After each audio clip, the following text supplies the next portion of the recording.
তরুণ প্রজন্মকে তারা মাইনাস করে দিয়ে নিজেরাই সংসদের দিকে যাত্রা করবে, তাহলে তারা সেটা ভুল ভাবছে।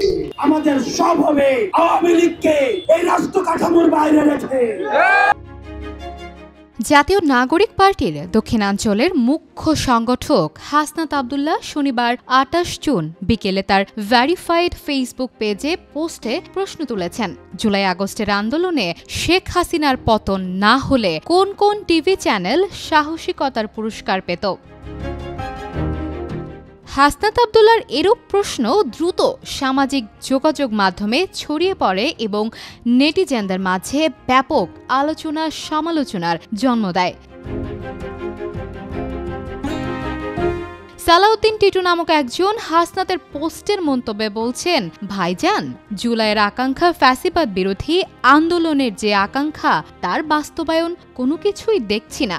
এদিকে শ্যামলী সুলতানা জাদনি বলছেন, ভাইয়া, আপনার দলের নেতাদের জিজ্ঞেস করেন, মিডিয়া সংস্কার প্রয়োজন বলে যারা মুখে ফেনা তোলে তারাই আবার এদের গুণ কীর্তন করে।